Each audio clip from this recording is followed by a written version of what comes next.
अगर आपके सामने एक ही जैसी बहुत सारी चीजें पड़ी हो और आपको बोले यार इसमें से एक चूज करके दिखाओ, तो वो मेरे को लगता है कि एक बहुत ही मुश्किल टास्क है।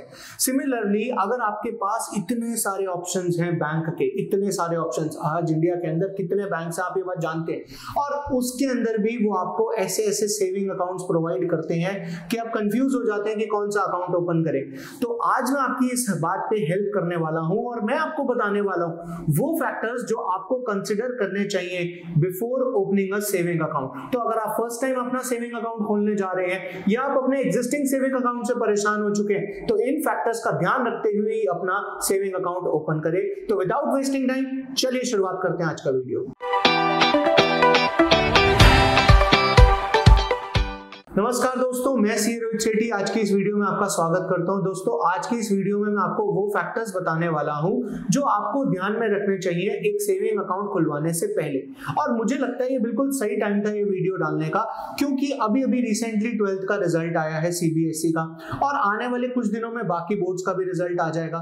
तो बच्चे जब अपना अकाउंट ओपन कराने जाते हैं तो वो क्या करते हैं, वो या तो ये देख लेते हैं कि उनके फ्रेंड्स का अकाउंट कौन से बैंक में है, या फिर कौन सा बैंक उनको बढ़िया बढ़िया ऑफर्स प्रोवाइड कर रहा है वहां पे खुलवा लेते हैं, और बाकी फैक्टर्स का ध्यान नहीं रखते। हमें सभी फैक्टर्स का ध्यान रखना चाहिए जो इस वीडियो में मैं आज डिस्कस करने वाला हूं। तो चलिए शुरुआत करते हैं अपने फैक्टर नंबर 1 से। हमारा फैक्टर नंबर 1 है बैंक की लोकेशन। बैंक की लोकेशन सबसे बड़ा फैक्टर होता है आपका बैंक अकाउंट ओपन करने के लिए। आपको उसी बैंक में ओपन करना चाहिए अपना अकाउंट जो आपके घर के या आपकी ऐसी जगह के जहां पर आप most of the time spend करते हैं उससे नियरेस्ट होना चाहिए। जैसे अगर एक स्टूडेंट है और वो मोस्ट ऑफ द टाइम घर पे स्पेंड करता है तो बैंक अकाउंट उसके घर के आसपास होना चाहिए। अगर कोई एम्प्लॉय है और वो अपना मोस्ट ऑफ द टाइम, और वो टाइम जो बैंकिंग आवर्स का टाइम होता है वो ऑफिस में स्पेंड करते हैं, तो उनका ऑफिस के आसपास कहीं ना कहीं बैंक होना चाहिए। क्योंकि ये बात आप जानते हैं बहुत अच्छे से कि बैंक की एक स्ट्रैटेजी और एक पॉलिसी होती है, और वो पॉलिसी ये कहती है कि अगर आप कोई ट्रांजेक्शन होम ब्रांच में करते हैं तो उसमें चार्जेस कम लगते हैं या नहीं लगते हैं, लेकिन अगर आप होम ब्रांच के अलावा किसी और ब्रांच में करेंगे। अब ये होम ब्रांच क्या होती है? होम ब्रांच बेसिकली वो ब्रांच होती है जहां पर आपने अपना अकाउंट ओपन कराया है। लेट्स से मैं दिल्ली में रहता हूं, दिल्ली में मैं मान लीजिए मैं करोल बाग में रहता हूं, तो करोल बाग में जो मैंने अपना अकाउंट ओपन कराया अपनी ब्रांच में, यानी कि वो ब्रांच जो मेरे घर के बिल्कुल पास थी, तो वो बन जाएगी मेरी होम ब्रांच। लेट्स से मैंने एचडीएफसी में ओपन कराया तो एचडीएफसी बैंक की वो वाली ब्रांच मेरी होम ब्रांच बनेगी, और बाकी सभी ब्रांचेस जो होंगी वो मेरी होम ब्रांच नहीं होंगी। ठीक है, चाहे वो एचडीएफसी बैंक की है। तो एचडीएफसी बैंक में अगर मैं होम ब्रांच में ट्रांजैक्शन करूंगा तो या तो कोई फीस नहीं लगेगी या कम फीस लगेगी, लेकिन बाकी सभी ब्रांचेस में हो सकता है ज्यादा फीस लगे। तो उस केस में हमें ये ध्यान रखना चाहिए कि हमारी लोकेशन जो बैंक की होनी चाहिए ना वो एक्सेसिबल होनी चाहिए। फैक्टर नंबर 2 आता है एटीएम का। बेसिकली एटीएम एक ऐसी मशीन है, आपको पता ही है, कि जहां पर आप अपना कार्ड डालते हैं और कैश निकाल सकते हैं, एनी टाइम विड्रॉ कर सकते हैं। अब आज की डेट के अंदर वैसे तो डिजिटल पेमेंट्स इतनी ज्यादा हो गई है कि एटीएम से विड्रॉ करने की बहुत कम ही जरूरत पड़ती है।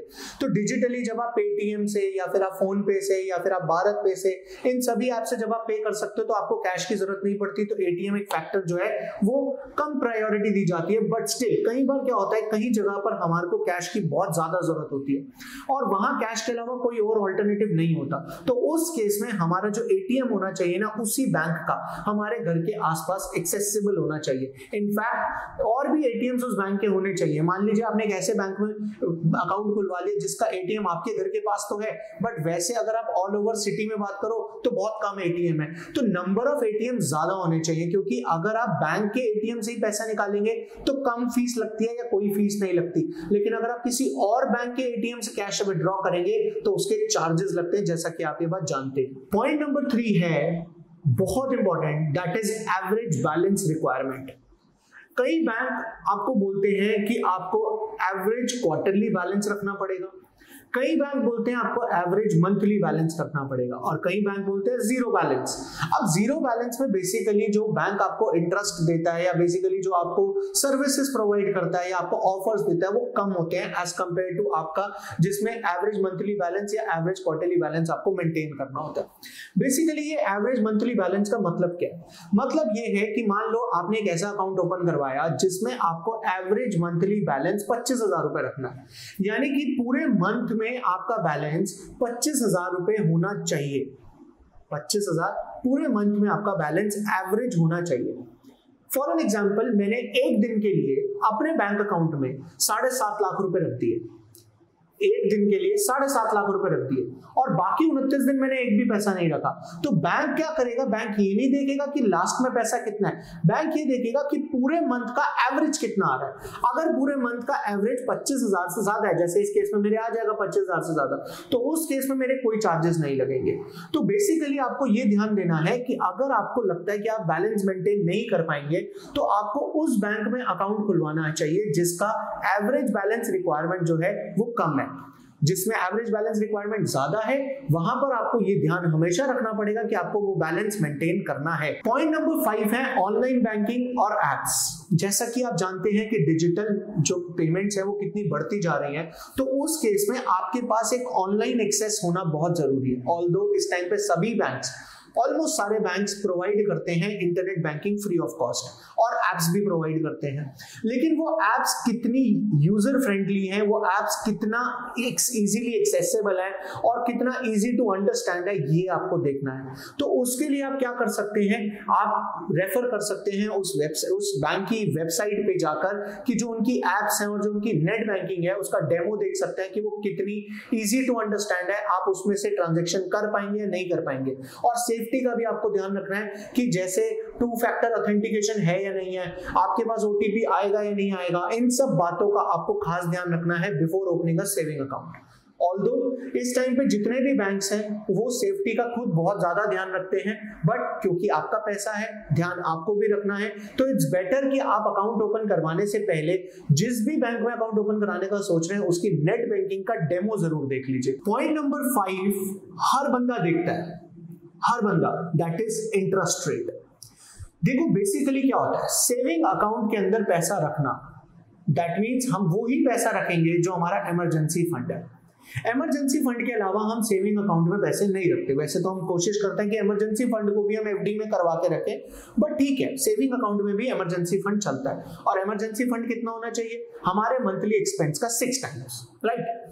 अब हमें ये देखना है कि हम भाई अपना 6 महीने का पैसा इमरजेंसी फंड में रख रहे हैं अपने सेविंग अकाउंट में, और सोच के देखो अगर उसके ऊपर कोई इंटरेस्ट ना मिले तो वो पैसे की वैल्यू तो बेकार होती जाएगी, या फिर वो इंटरेस्ट रेट मिले जो हमें अच्छा ही नहीं लग रहा। मतलब हमें ढूंढना है बेसिकली अट्रैक्टिव इंटरेस्ट रेट। जैसे फॉर एन एग्जांपल इस टाइम पे आरबीएल बैंक की बात करें तो वो करीब 6 से 6.5% सेविंग बैंक के ऊपर इंटरेस्ट रेट देता है। तो बेसिकली इंटरेस्ट रेट हमारा नेक्स्ट इंपॉर्टेंट फैक्टर बन जाता है before opening a bank account. इससे पहले कि मैं आपको लास्ट फैक्टर बताऊं, अगर आप इस चैनल पे नए हैं तो पहले सब्सक्राइब करिए, और अगर इस वीडियो ने आपकी हेल्प करी है तो आप अपने सभी फ्रेंड से ये वीडियो जरूर शेयर करें, लाइक करें और कमेंट बॉक्स में कमेंट करके बताइए कि आपको वीडियो कैसा लगा। नेक्स्ट फैक्टर है हमारा सर्विसेज एंड फीस का। बेसिकली आपको ये देखना है कि बैंक आपसे जो सर्विस आपको प्रोवाइड कर रहा है वो कौन कौन सी सर्विस प्रोवाइड करेगा, और उस सर्विस को प्रोवाइड करने के लिए बैंक आपसे कितनी फीस चार्ज करेगा। फॉर एन एग्जाम्पल, बैंक ने आपको बोला हम आपको चेकबुक देंगे। अकाउंट ओपनिंग के टाइम पे बैंक ने आपको बोला हम आपको डेबिट कार्ड और एक चेकबुक देंगे। आपने सोचा वाह मेरा डेबिट कार्ड होगा, मेरा चेकबुक होगी, चेकबुक पे मेरा नाम होगा, डेबिट कार्ड पे मेरा नाम होगा, मैं बड़ा आदमी बन जाऊंगा। बिल्कुल बन जाएंगे, लेकिन आप ये सोच के देखिए कि उस डेबिट कार्ड की कोई ना कोई वैलिडिटी होगी। लेट्स से उस डेबिट कार्ड की वैलिडिटी 1 साल है और आपने उस 1 साल तक डेबिट कार्ड को यूज किया, अब वो एक्सपायर हो गया। अब नेक्स्ट टाइम जब आप डेबिट कार्ड बनवाएंगे तो बैंक आपसे कितने चार्जेस लेगा, क्या फीस लेगा? क्या आपने ये बैंक से पूछा था? नहीं। आपने सोचा मुझे चेकबुक मिलेगी, बैंक ने आपको चेकबुक भी दी लेकिन उसमें सिर्फ 10 लीव्स थी, यानी कि सिर्फ 10 चेक थे। अब जब आपके वो 10 चेक खत्म हो गए, आप बैंक से नई चेकबुक लेने गए, बैंक ने बोला आपको चार्जेस देने पड़ेंगे। क्या ये बात आपने पहले पूछी थी? नहीं, ना बैंक ने बताई। तो बेसिकली आपको बैंक से एक सर्विसेज का और उसके चार्जेस का चार्ट लेना चाहिए बिफोर ओपनिंग एन अकाउंट, और आपको कंपेयर करने चाहिए सभी बैंक्स का कि कौन सा बैंक क्या सर्विस प्रोवाइड कर रहा है और उस पर क्या चार्जेस दे रहा है।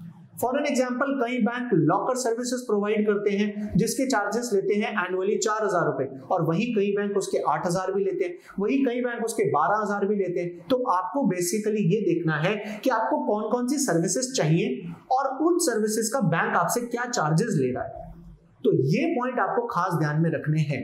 तो कभी भी आप बैंक अकाउंट ओपन करवाने जाएंगे इन सभी बातों का खास ध्यान रखेंगे, और अगर कोई डाउट आएगा तो श्योरली आप मुझसे इस नंबर पे कॉल करके पूछ सकते हैं। तो दोस्तों आशा करता हूं आज की वीडियो में जो मैंने आपको बताया वो आपके लिए बहुत इंफॉर्मेटिव होगा और आप इस चैनल से बने रहेंगे। मिलते हैं नेक्स्ट वीडियो में, आज के लिए इतना ही, बाय बाय।